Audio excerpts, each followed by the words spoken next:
So we have said that when we are merging the mind with the Guru's mind, so that is the Dhammakaya Guru Yoga. So in essence, the same. And then it says, in this way, mingle the essence of mind itself with all sentient beings, the hell beings, hungry ghosts, and so forth.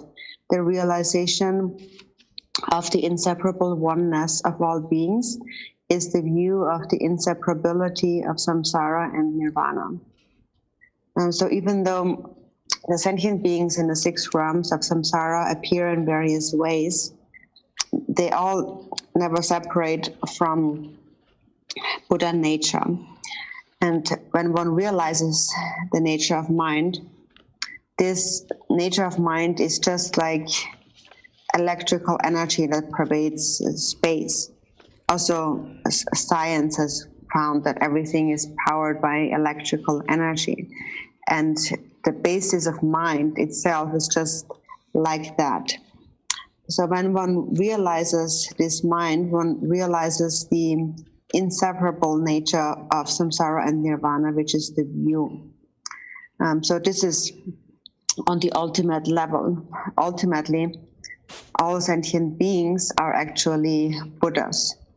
So ultimately, when one realizes such a view, one reaches a state of no return. Due to Buddha nature, it is naturally this state of no return because you have this nature. In the Yamantaka practice, it says, no actual object of compassion exists. So that means that ultimately all sentient beings are illusory.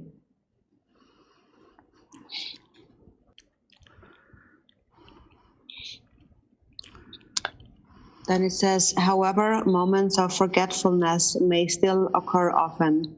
When they do, recognize them and give rise to remorse.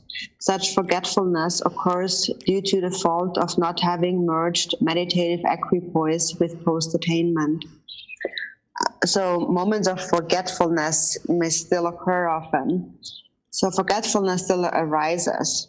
That is when we are unmindful, then we become controlled by the afflictive emotions. And then imprints will be placed into our mind. For example, when you get angry at someone and you do not recognize this with mindfulness, then the anger will be absorbed in your mind, like dissolve into your mind. And then later when you see that person again, the anger increases. You get more and more angry. And the same is true for attachment and so on. In the Samantabhadra prayer, it says that habitual imprints grow stronger and stronger. And this is how. So likewise, if you remember bodhicitta again and again, bodhicitta grows stronger and stronger. And in the end, it turns into immeasurable bodhicitta. And the same happens for impure thoughts that arise out of ignorance. When the mind is controlled by ignorance, then the thoughts that arise will place an imprint in the mind. And then these feelings will become stronger. And then when you see the person that you're angry at again, then a feeling of anger will arise. So those who are diligent in practice, for them, it actually is a good quality to recognize that moments of forgetfulness occur. When you recognize, I forgot, then this is actually a good quality. But at this point, diligence needs to be applied. And then look back at distraction and look at its essence. Distraction itself then becomes empty and lucid. By doing this, some benefit will arise. So when you become distracted, looking at the essence of distraction, is that when you're distracted, you are still sort of present in a kind of an empty state. But the fault here is that you're lacking the quality of clarity. And when you lack the quality of clarity, then the feelings of the afflictive emotions will arise in the mind because you're lacking clarity. And so at this time, again and again, refresh your mindfulness.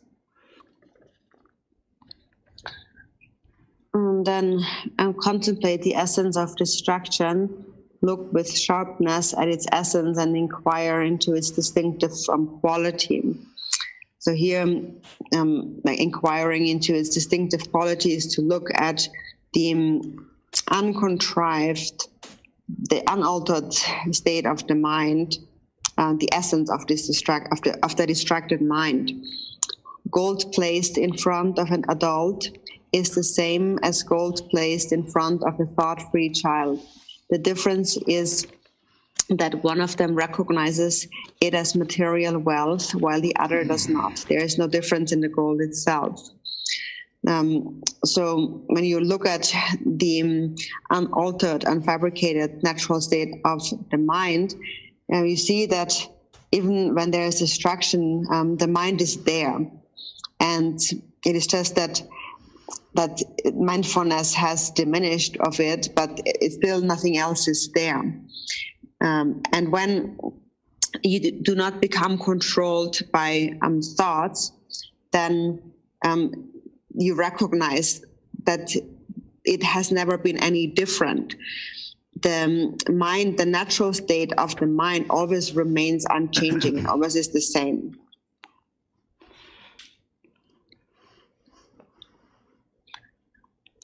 Likewise, there is no difference between the distracted mind and the undistracted mind. They are both Dharmakaya itself. Realize the meaning of this from the bottom of your heart, not merely as an intellectual exercise. This is the full knowledge of suchness as it is. This pertains to the merging of meditative equipoise with post-attainment. So the mind is beyond coming and going. There is no difference between the distracted mind and the undistracted mind. The mind always is as it is without coming and going. But it is said when you are not distracted, Mahamudra arises. So at this point here, when the mind is not clear, then you will become controlled by ordinary thoughts and afflictive emotions. So the fault here is that there is a lack of clarity. And still, however, the nature of the mind remains as it is, unchangingly. And so from that perspective, it doesn't matter whether one meditates or not, the mind remains unchangingly. So the continuum of the mind remains. So what one should understand here is that the mind is beyond coming and going.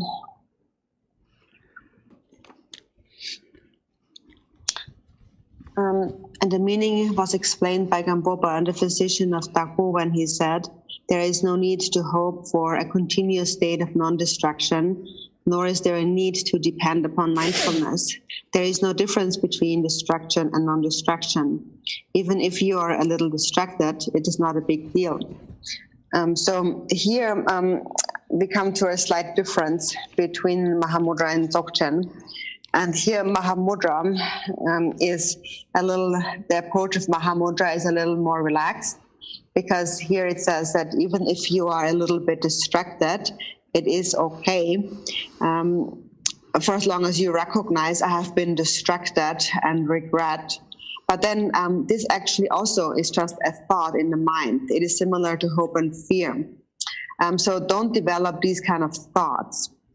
But when it comes to the natural state of the mind, there is no difference between distraction or non-distraction, because the natural state of mind remains as it is. So it just places the mind within a state of equanimity. And then it is okay for a slight distraction or unmindfulness to arise. So that's a little different in the Dzogchen. In the Dzogchen, actually, non-distraction is most important. in the practice of Dzogchen or then the direct cut, one must directly, instantly recognize what arises in the mind. And one must not be distracted. So there is a slight difference here when it comes to the path.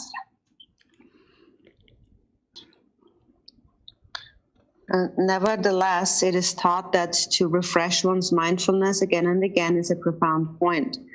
But still, one shouldn't just let it be with thinking, oh, it's all the same, distracted or not, it's all the mind. But again and again, one should refresh one's mindfulness.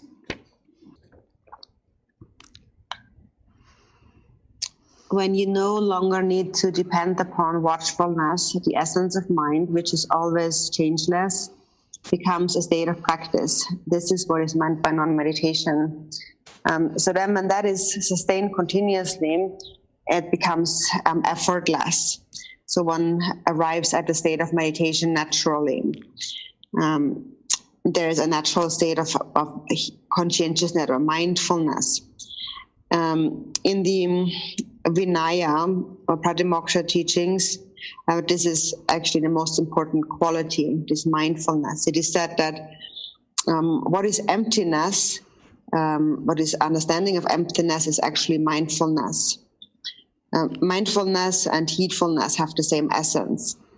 And mindfulness especially needs to be applied during one's activities, one's conduct, which is why in the Pratimoksha or the Vinaya, there are, for example, 253 different codes of conduct or different vows. And these vows exist in order for one to sustain mindfulness. And they are very precise about little details when it comes to observing mindfulness. For example, one must not place one's offering or one's begging bowl onto the ground and then step over it. So there's many different rules of mindfulness, of vows, in order for us to sustain mindfulness or heedfulness again and again. And that's especially important in our day-to-day conduct, mindfulness. In our meditation, in a meditation, one should be more relaxed, but in one's activities, one's daily conduct, one must be more strict with one's mindfulness.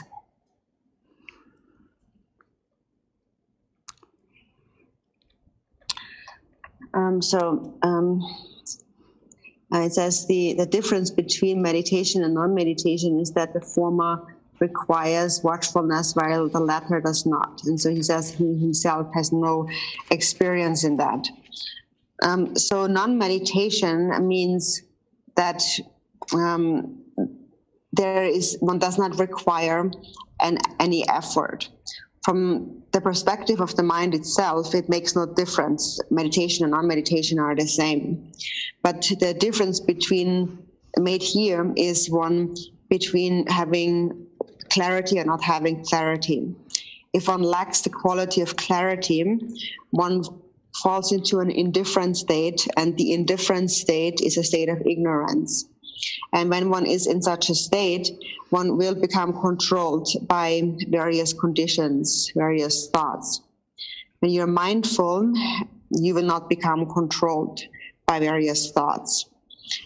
So then, ideally, one sustains a state of mindfulness throughout the 6 periods of day and night continuously. There's no practice of meditation and nothing to be meditated upon. So there's this continuous state of meditation. So the difference between meditation and non-meditation is a difference in requiring or not requiring effort.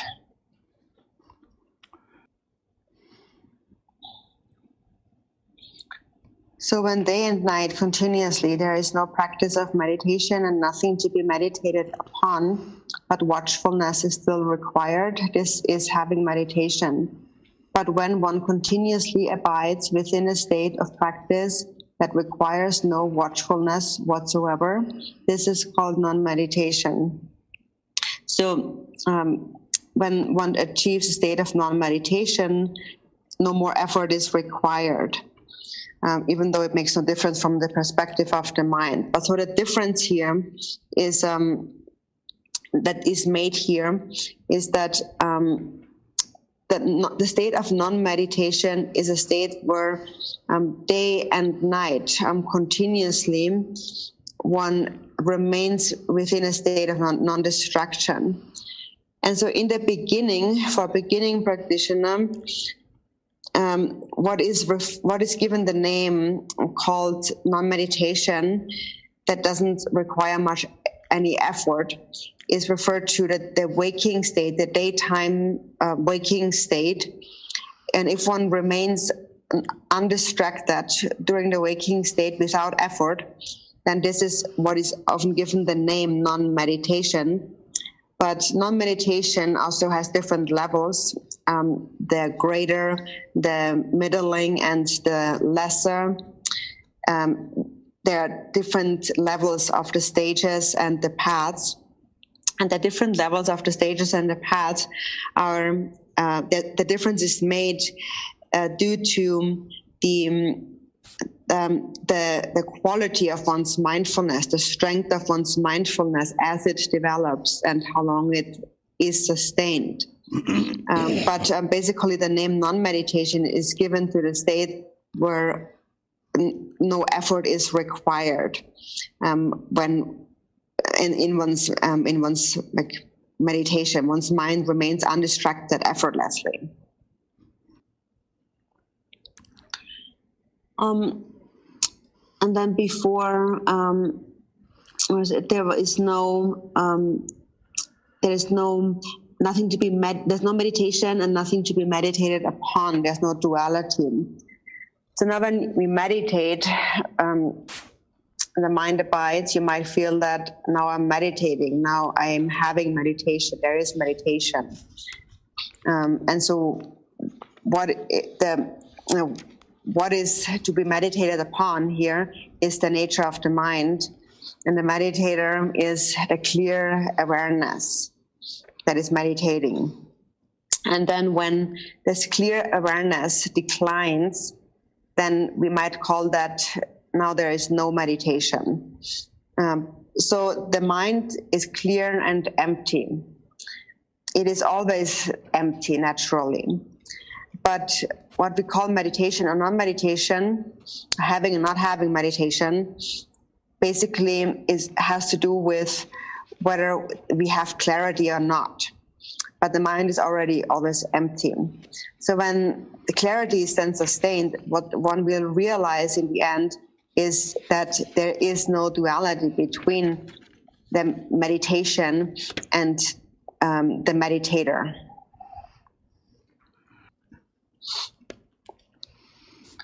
And then it is said that the sacred writings and the Buddhist teachings are the expression of the 18 unique qualities, and that a mind which does not abide in meditative equipoise does not possess the teachings, but such an assertion is presumptuous. So those 18 unique qualities are 18 unique qualities of Buddha's mind. So I don't know them, but Khenpo Tenzin should introduce you to them and explain those 18 unique qualities to you.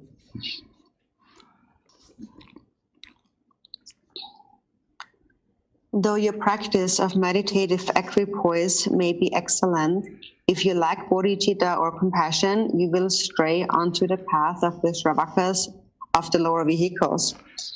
And so this is very meaningful here. Even though your practice of meditative equipoise might be excellent, and in your activities you might be very mindful and heedful, but what is important is that from deep within your mind, compassion arises, or emptiness and compassion. It is said that when one realizes emptiness, compassion will naturally arise. So therefore it is said that an authentic sign of having realized emptiness is the arising of great compassion. For example, it is like ice melting. Self-grasping and ignorance are like ice. Buddha nature is like water, but temporarily, due to a temporary condition, it has frozen into ice. So the Buddha said that beings are obscured by adventitious stains.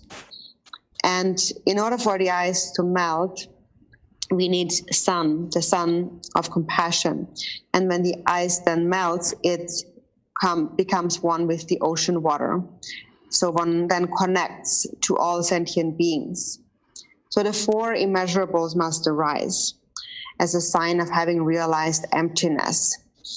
And this is also what determines the size of the different vehicles. When great compassion arises, it is a sign of having realized emptiness, or we speak about Mahamudra or Dzogchen. Compassion is actually taken as the authentic measure for measuring of Mahamudra and Dzogchen.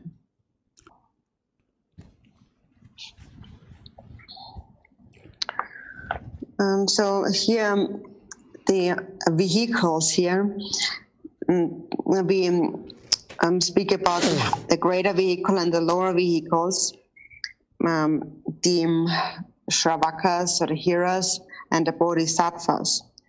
So what vehicle your own mind is, you can only know by looking at your own mind. Nobody else can see that, only you can see it. And it has to do with the practices of listening, reflecting, and meditating, practicing. And of these three, it is in the context of meditation that we can see where the difference of the vehicles comes about. In the Great Liberation Sutra, it says, the mind of the Mahayana mind is like a vast ocean, and the Hinayana mind is like the water that collects in the footprint of a cow. Before, when I read this quote from the Great Liberation Sutra, I personally gained a really deep understanding, and a strong feeling arose in me. And so the Mahayana mind is like a vast ocean. So you look at your own mind, and the more self-grasping diminishes, the more the mind pervades all sentient beings. And what pervades is unobjectified compassion, which is also related to the all-pervasive compassion that we mentioned before, when we said that the essence of mind is empty, the nature is clarity, and it is an all-pervasive compassionate awareness. And regarding this all-pervasive compassion, this is connected to the Mahayana, which is like a vast ocean. So in general, we speak about two kinds of compassion. It is thought that there is the objectified compassion and the unobjectified compassion. The objectified compassion requires an object. For example, you see a suffering sentient being, and then great compassion arises for them. The unobjectified compassion has no specific object. So probably we can say that the objectified compassion might be the compassion that is present in the lower vehicles, and the unobjectified compassion is present in the higher vehicle. And the unobjectified compassion is that when you have realized the nature of the mind begins to pervade like space. And wherever space pervades, sentient beings pervade. Wherever sentient beings pervade, karmic appearances, imprints pervade. Wherever karma and imprints pervade, suffering pervades. And this is how you pervade all sentient beings with great compassion. So as we mentioned first, immeasurable love has to arise. When you realize the nature of mind, you become aware of the suffering of sentient beings. And so then from great compassion naturally arises from great love naturally arises great compassion. And this compassion, which is unobjectified, is an unbiased compassion. It is compassion for everyone. And so there's this prayer to Chenrezig where it says, Chenrezig is the embodiment of unobjectified love. So this is the mind of Mahayana practitioner, which we call a bodhisattva. And on the lower vehicle, there are the Shravakas or the hearers. Hearers because they have heard and they are able to understand and hear the Buddha's teachings, but they have not reached the ultimate point of the teachings, which is, Buddha said, completely tame your own mind. But taming the mind means to tame self-grasping. So they still have not entirely tamed self-grasping. So this is just my own take on this.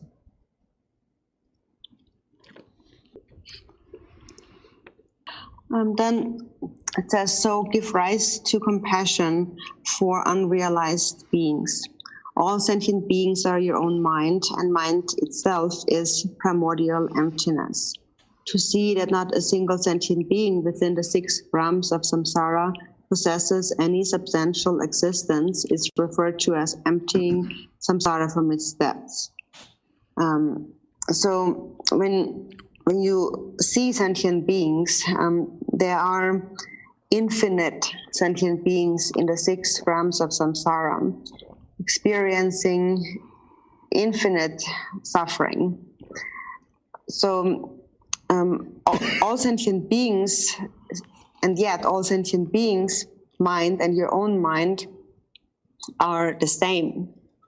So the nature of mind is the same, but temporarily, due to diverse karmas and imprints, they appear in these various forms. So when these karmas and imprints become purified, there are no real sentient beings. As it is said, ultimately no real object of compassion exists. And so ultimately, no actual sentient being exists. So, for example, in the lower realms, in the animal realm, animals experience suffering. They have a body and a mind, and their mind is the same as the mind of a person. But due to their own karmas and imprints, their own perceptions, they experience more suffering. They are impoverished, suffer from hunger and thirst, heat and cold. So they suffer even more than a human. And that is due to their karmas, their perceptions, their imprints. It is the imprints in their minds that create their various bodies, some as large as a mountain, some as small as a water particle. Lord Jigten Sumgön had said in the Gongchik, karma, cause and effect is the natural expression of moment-to-moment thoughts. So the more karma is accumulated, the more temporarily will be experienced. It is just like the fire flame of a butter lamp. Until the oil is exhausted, there will be a fire flame. And so similarly, for as long as we accumulate karma and habitual imprints, we will experience their results until these karmas come to an end. And so we have to experience suffering until these karmic imprints have come to an end. And what that also implies is that the experience of suffering itself brings those imprints to an end. It exhausts those imprints. We are purifying karma through the experience of suffering. So therefore, when sentient beings experience suffering, they are actually purifying their karmic imprints. It is, in a way, a skillful means to do so. For example, it is just like a sick person going to a hospital to get treatment. So actually, no real sentient beings exist, and the fundamental nature of their mind is the same as ours. But temporarily, due to their own karmas, they experience suffering. The Buddha said that sentient beings are obscured by adventitious stains. And Thigten Sumgön said that cause and effect is the natural expression of the moment-to-moment thoughts. For example, there's different kinds of animals. For example, there are birds, and birds have a beautiful voice, and or some animals have a beautiful body, pleasing to others. So to that extent, at least to some extent, they experience happiness. And then there's other animals like poisonous snakes and scorpions that when one sees them, one cannot help but kill them because they cause a lot of harm.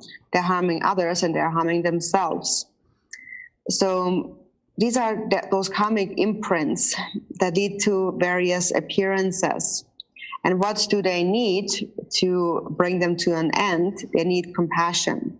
And it is because they lack compassion, it is because they are controlled by self-grasping that they continue to accumulate karmas and habitual imprints. And so when compassion arises, that will be of benefit.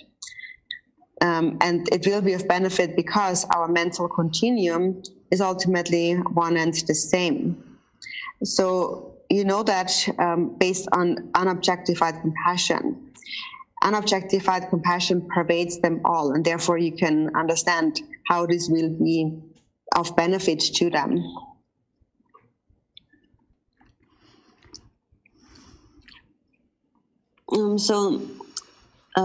To see that not a single sentient being within the 6 realms of samsara possesses any substantial existence. So this also relates to the teachings of the secret mantra, the Vajrayana. Thigten Sumgön also had said, I am a yogin who had realized that like the parents, the Buddhas, and the sentient beings of the 6 realms are all one. So that is the ultimate altruistic mind, where everything becomes one. In the Vajrayana, it is also said that the universe and beings, everything that appears and exists, is a vast field of purity.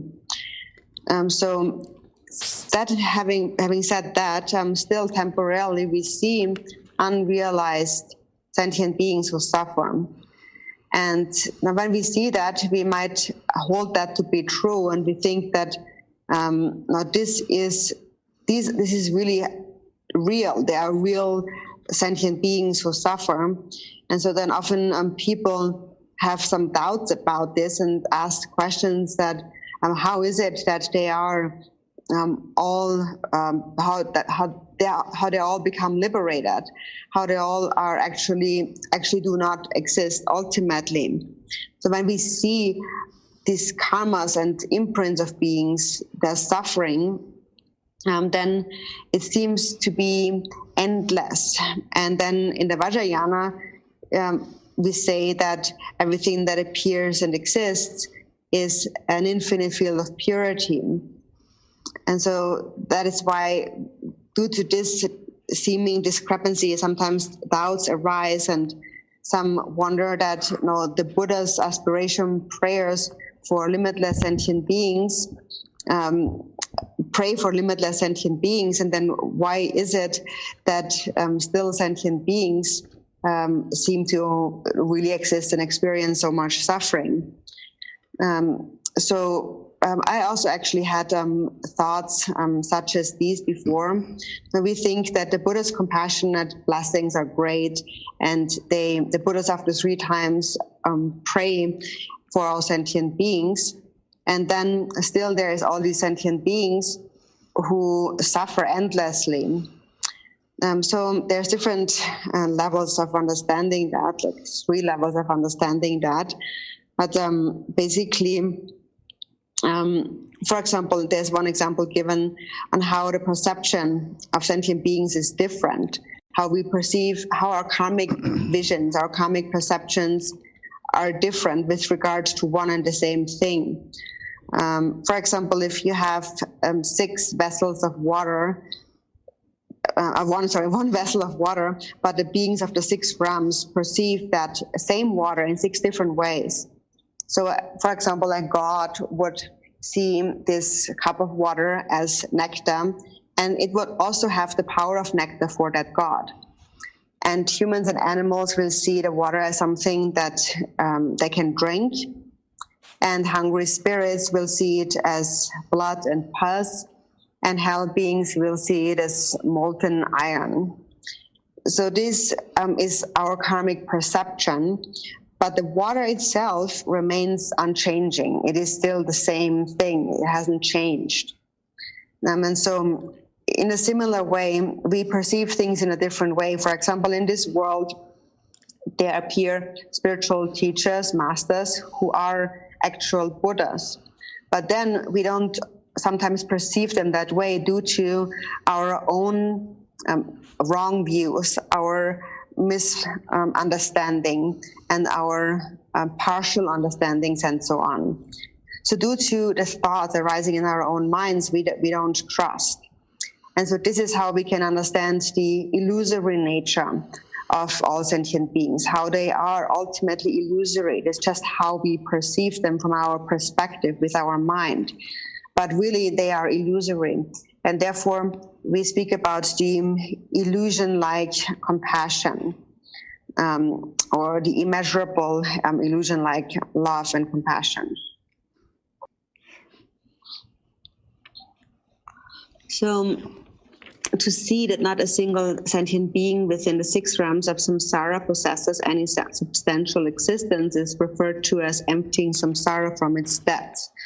So ultimately, no real object of compassion exists. Ultimately, the sentient beings within the 6 realms of samsara lack any true inherent existence. So they are illusory. And emptying samsara from its depths then means to realize that fundamentally, samsara and nirvana lack inherent existence. So it is to realize that. It is to realize that ultimately, actually, samsara and nirvana is an infinite field of purity. So that's a very auspicious point to stop the teachings for now. So Dhamma friends, please take a rest.